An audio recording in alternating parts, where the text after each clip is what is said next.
Hello guys, welcome back to my channel.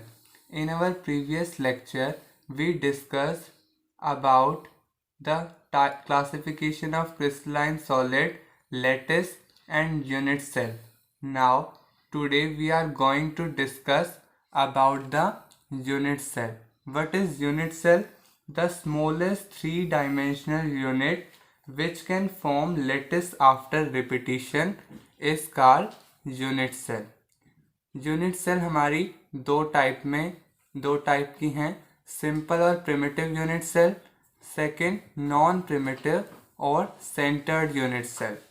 जो non primitive और centred unit cell हैं वह अगेन क्लासीफाई हुई हैं थ्री पार्ट्स में।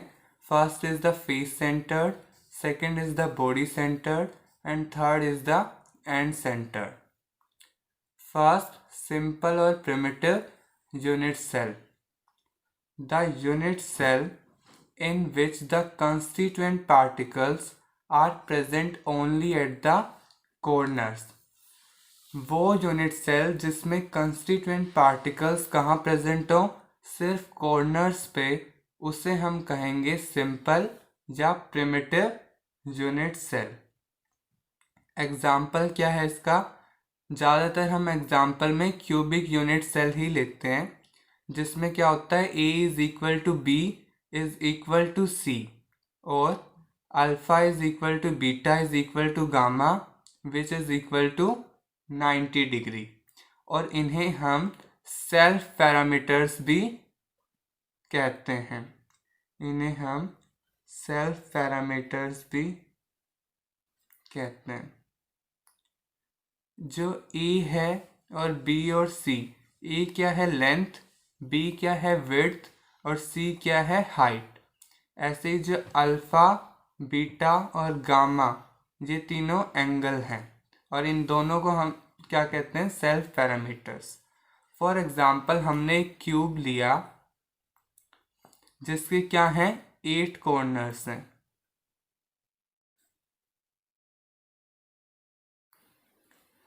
तो जो एटम है वो हमारा स्फेरिकल है। कोई एटम यूनिट सेल के कॉर्नर पर रखा हुआ है तो वो स्फेरिकल एटम केवल 1/8 पार्ट ही यूनिट सेल के अंदर आ रहा है। अगर हमने कोई भी एटम रखे, इसके 8 कॉर्नर्स पे हमने एटम रखे,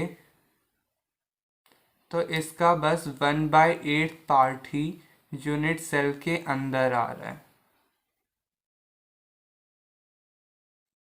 इसलिए कॉर्नर्स के रिगार्डिंग टोटल कॉर्नर्स कितने हमारे 8 और वन एटम का कंट्रीब्यूशन क्या है? 1/8 पार्ट।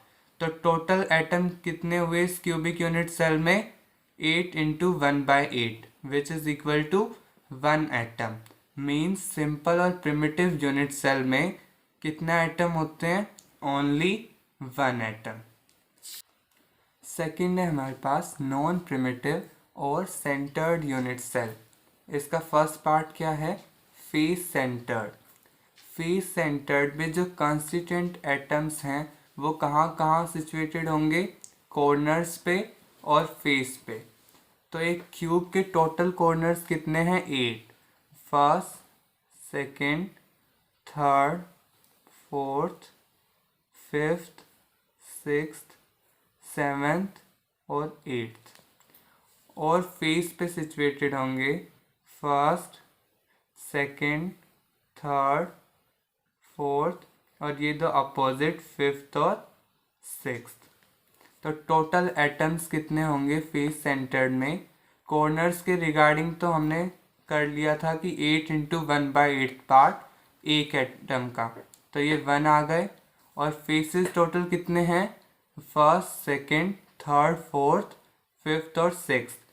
तो फेस कितने हो गए? एक फेस का कंट्रीब्यूशन है 1/2, तो 6 into 1/2 which is equal to 3। Total number of atoms face centred में क्या हो गए?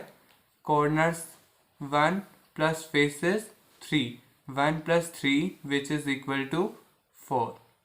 नेक्स्ट पार्ट है हमारा नॉन प्रिमिटिव का बॉडी सेंटर्ड। बॉडी सेंटर में कंस्टिट्यूएंट एटम्स कहाँ कहाँ सिचुएटेड हैं? कॉर्नर्स पे और बॉडी पे। कॉर्नर्स कितने हैं हमारे क्यूब के? 8 कॉर्नर्स।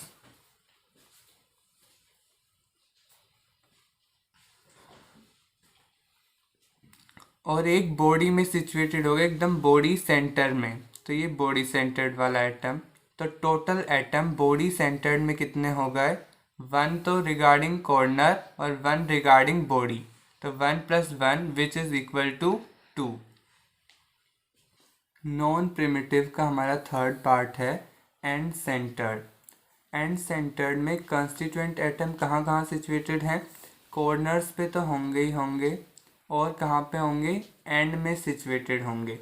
तो कॉर्नर्स के रिगार्डिंग तो हमें पता ही है कि एक कॉर्नर के रिगार्डिंग 1/8 पार्ट है, और हमारे क्यूब में टोटल 8 कॉर्नर्स हैं। और हम किसी भी दो अपोजिट एंड में एटम लगाएंगे, चाहे तो इन दो अपोजिट में लगा लें या इन दो अपोजिट में। ये दो एटम लगाएंगे तो टोटल एटम्स क्या आएंगे? कॉर्नर्स पे 1 हो गए, एंड में एक एटम कंट्रीब्यूट करेगा 1/2 पार्ट, तो 2 एटम कितना कंट्रीब्यूट करेंगे? 2 × 1/2 विच इज इक्वल टू 1। तो टोटल एटम्स एंड सेंटर्ड में क्या आएंगे? 1 + 1 which is equal to 2। Thank you for watching this video. In our next lecture, we discuss about the rank of unit cell or atom per unit cell.